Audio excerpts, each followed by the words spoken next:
BC മോർണിംഗ്സിൽ കുട്ടികൾക്ക് കൊടുത്തു വിടാൻ പറ്റിയ ഒരു ലഞ്ച് ബോക്സ് റെസിപ്പിയാണ് ഇന്ന് ഞാനിവിടെ കാണിക്കുന്നത്. നമ്മുടെ ചിക്കൻ കട്ട്ലേറ്റിന് ഒരു ട്വിസ്റ്റ് കൊടുത്തിട്ടാണ് നമ്മൾ ഇന്ന് ഈ പറാഠ ചെയ്യുന്നത്. ഒരു കുക്കറിലേക്ക് ഞാനിവിടെ 2 പൊട്ടാറ്റോ ബോയിൽ ചെയ്യാൻ വെച്ചിട്ടുണ്ട്. ബോയിൽ ചെയ്യാൻ ഞാൻ യൂസ് ചെയ്തേക്കുന്നത് ചിക്കൻ്റെ സ്റ്റോക്കാണ്. നമ്മുടെ ബോയിൽ ചെയ്തേക്കുന്ന പൊട്ടാറ്റോ നമ്മളിപ്പം ഒരു പാത്രത്തിലേക്ക് മാറ്റി കഴിഞ്ഞതിന് ശേഷം ഇത് നല്ലതുപോലെ ഒന്ന് മാഷ് ചെയ്തെടുക്കണം. നല്ല സോഫ്റ്റായിട്ട് മാഷ് ചെയ്തെടുക്കണം. അപ്പോൾ അടുത്തതായിട്ട് നമുക്ക് കുറച്ച് ചായ കുടിച്ചുകൊണ്ട് തന്നെ കുറച്ച് ഉള്ളിയൊക്കെ അരിഞ്ഞ് അതിനുശേഷം നമുക്ക് കുറച്ച് മല്ലിയിലയും കുറച്ച് പുതിനയിലയും അതിൻ്റെ കൂടെ കുറച്ച് കറിവേപ്പിലയും കൂടെ അരിയാം. പിന്നെ കുറച്ച് പച്ചമുളകും കൂടെ അരിഞ്ഞ് വെക്കാം. അങ്ങനെ ചായയൊക്കെ കുടിച്ചതിന് ശേഷം നമുക്ക് മുന്നോട്ടുള്ള പരിപാടികളൊക്കെ നോക്കാം.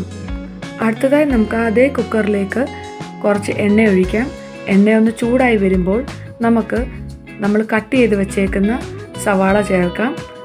സവാളയൊന്ന് വഴറ്റിയതിന് ശേഷം നമുക്കതിൽ കുറച്ച് ഇഞ്ചി വെളുത്തുള്ളി പേസ്റ്റ് ചേർക്കാം. അടുത്തതായി നമുക്ക് കുറച്ച് പച്ചമുളക് ചേർത്തിളക്കാം. ഇനി നമ്മൾ മാറ്റി വെച്ചിരുന്ന പൊട്ടാറ്റോ നമുക്ക് ചേർക്കാം. അടുത്തതായി നമുക്കിതിലേക്ക് ബോയിൽ ചെയ്ത ചിക്കൻ ചേർക്കാം.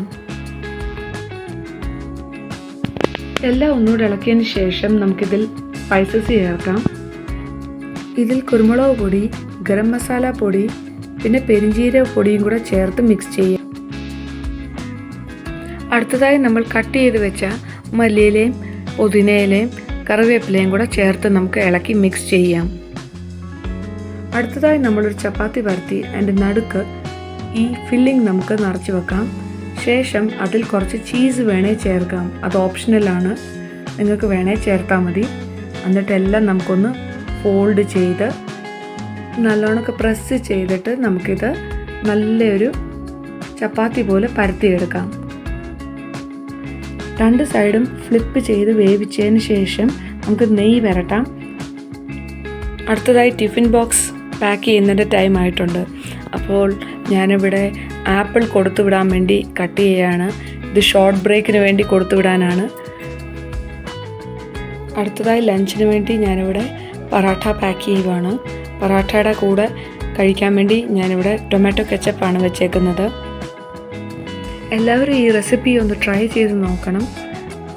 അപ്പോൾ എല്ലാവരും ലൈക്കും സബ്സ്ക്രൈബും ചെയ്യാൻ മറക്കരുത്.